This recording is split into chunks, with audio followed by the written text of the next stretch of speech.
Good evening, everybody. I'm Steve the Backsman Baxley, and this is it's final. Harry's got the night off, so instead of doing a monologue like we normally do on this podcast, let's just do some scores, and hopefully 45 minutes will go away very fast. So let's get to it. Major League Baseball all scores presented by William Hill Sportsbook. Let's make it interesting, but do it responsibly. Bottom of the ninth inning, San Diego Padres, Cincinnati. It's tied at 4-7-1 for the Pods, 4-14-1 for the Reds. Top of the eighth inning, Cardinals over the Rockies. Thank you, boys. They're tied at 2-7-2 for the Cardinals, 1 for the Rocks. Top of the bottom of the eighth inning, it's the Arizona Diamondbacks over San Francisco Giants, 5-3, 5-6-0 for the Diamondbacks, 3-7-1 for the Giants. Final scores, let's get them to you fast and furious. Seattle Mariners beat the they also beat the Seattle Mariners beat the Toronto Blue Jays 7-2, 7-11-0 for the Mariners, 2-8-1 for the Blue Jays. Kikuchi got the win. He's 6-3. Ryu got the loss for the Blue Jays. He's 7-5, and Sewald got his first save. Boston Red Sox spanked Kansas City Royals 15-1, 15-17-1 for the Red Sox, 1-8-0 for the Royals. Winning pitcher Eovaldi, he's 9-4. Bubik gets the loss. He's 2-4. Chicago White Sox beat the Minnesota Twins 8-5, 8-15-2 for the White Sox, 5-9-1 for the Twins. Texas Rangers over the Oakland Athletics 8-3, 8-15-1 for the Rangers, 3-5-0 for the Athletics. King, the winner for the Rangers, he's 6-5. Manea, the loser for the Athletics, he's 6-5. World Series defending champ Los Angeles Dodgers made mincemeat out of the Washington Nationals 6-2, 6-9-0 for the Dodgers. 2-4-1 for the Nets. Gonsolin got the win for the Dodgers, his first. Corbin got the loss for the Nets. He's 5-7. Milwaukee Brewers over the Pittsburgh Pirates 7-2, 7-9-0 for the Brews, 2-6-0 for the Pirates. Burns gets a win for the Brews. He's 4-4. Crow gets the loss. He's 1-5. Houston Astros over the Cleveland Indians 7-2, 7-7-0 for the Stros. 2-6-0 for the Indians. Valdez gets the win for the Stros. He's 5-1. Vijaya gets the loss for the Indians. He's 1-3. Atlanta Braves over the New York Mets 4-3, 4-9-0 for the Braves. 3-6-1 for the Mets. Smith, the winner for the Braves. He's 2-5. Lugo, the loser for the Mets. He's 1-1. Angels, Yankees, Marlins, Phillies were postponed. Tigers were off this evening.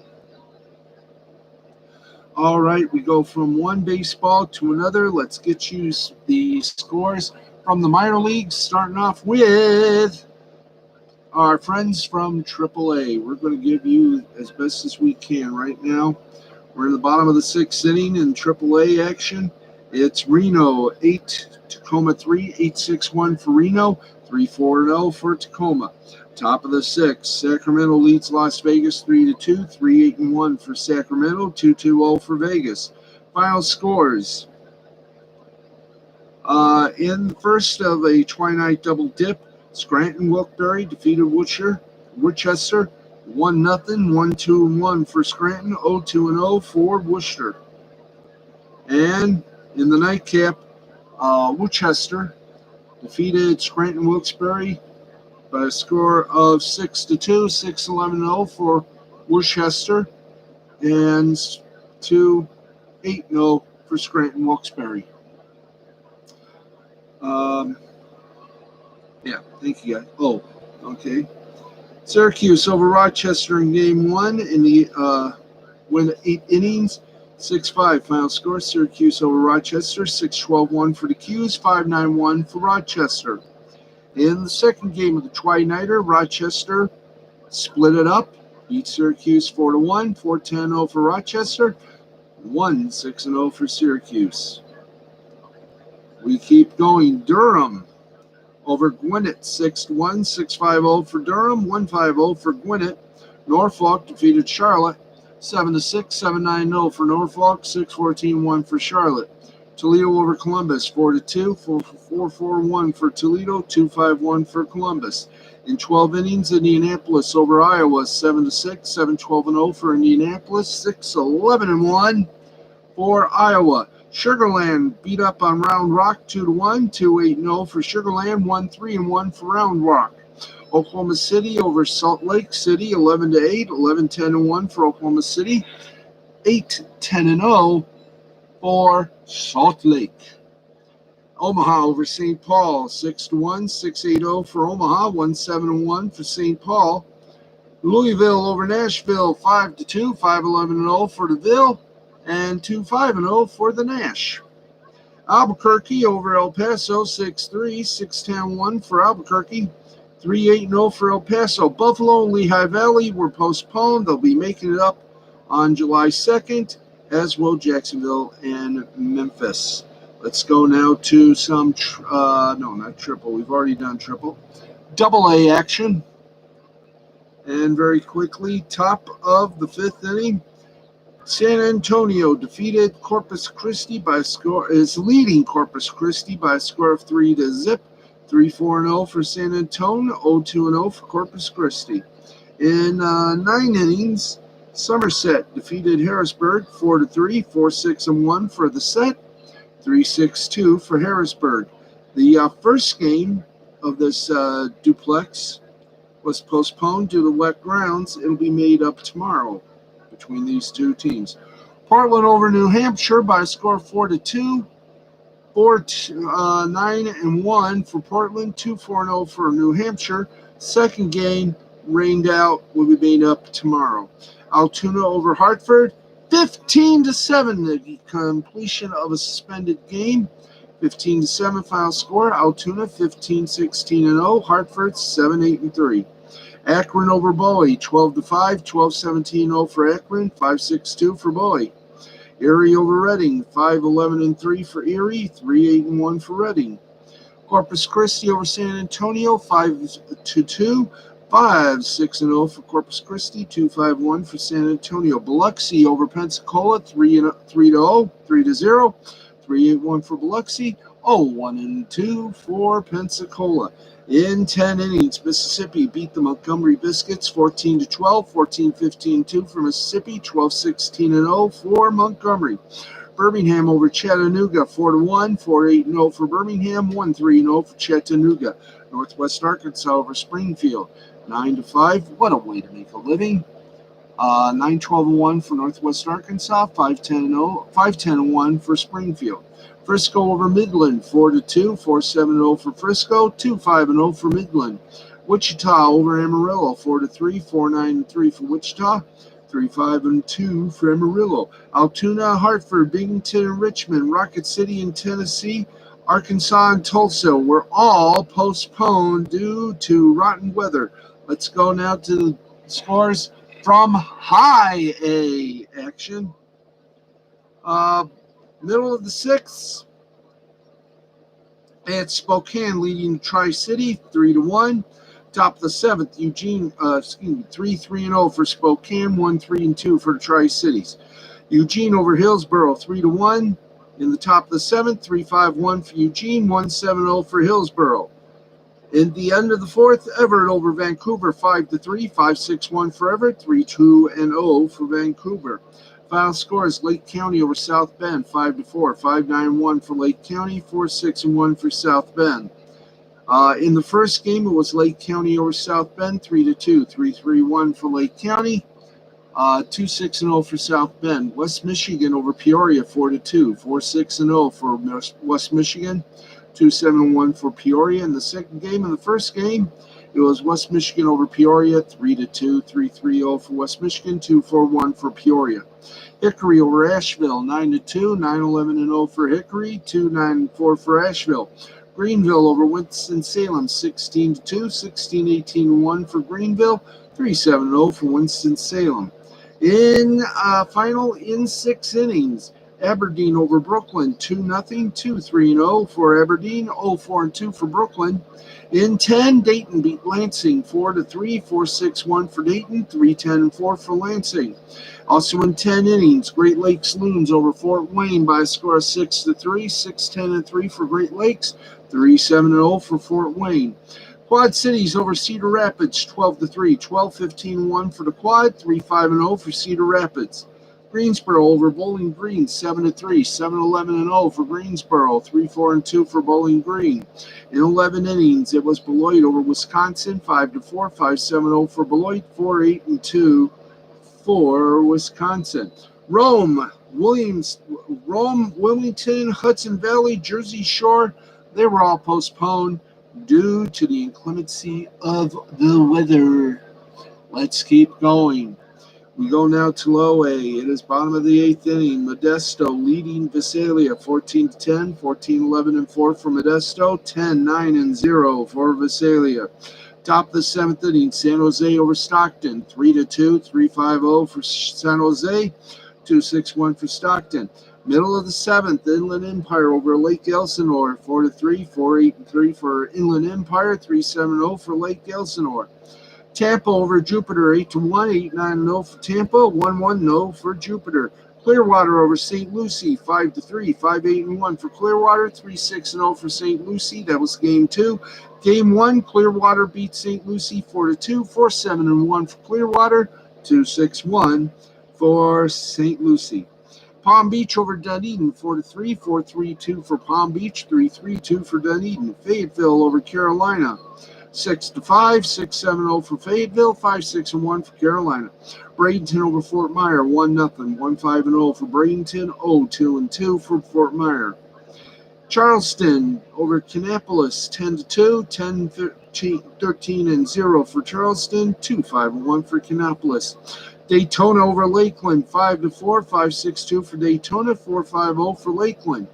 Myrtle Beach over Down East, 9-4, 9-7-2 for Myrtle Beach, 4-7-0 for Down East. Fredericksburg over Salem, 6-3, 6-8-0 for Fredericksburg, 3-6-2 for Salem. Columbia over Augusta, 3-1, 3-5-2 for Columbia, 1-4-0 for Augusta. Fresno over Rancho Cucamonga, 4-2, 4-8-1 for Fresno, 2-2-0 for Rancho Cucamonga. Excuse my shirt. Suspended due to a little incomplete weather. Jupiter and Tampa scoreless after a half inning. It'll be completed tomorrow. Delmarva and Lynchburg were postponed. They'll be made up in August the 11th. And that is your baseball scores. Right there, your baseball scores. So we're done with baseball for now. Let's take you from baseball to the NBA playoffs, and there's only one playoff game left, and that's the Eastern Conference Finals between the Hawks and the Bucks. And Milwaukee sort of slam danced the Hawks 123-112 to take a 3-2 series lead, which means Atlanta has to win. Thank you. Atlanta, it's a must-win for Atlanta. When do they play next? Let's find out when they play next. I think they play next on Saturday night. If I'm not mistaken. If I am mistaken, somebody please let me know. Okay. Next game they play will be on July 3rd at 8:30, and then Game 7 will be July 5th, also at 8:30. Both games on TNT. Both games are going to be DVR'd. I suggest you all DVR TNT cable or satellite company for the channel TNT is on, because this will be Marv Albert's final 2 games. We hope it's either the 6 or the complete set. Okay, and with that done, we've done baseball, we've done all that. It is time now to get you some headlines and to remind you that Nick Ricada tonight's got a very good show on Lost Explaining the Interwebs. Please watch if you wish. It's the humble Minnesota attorney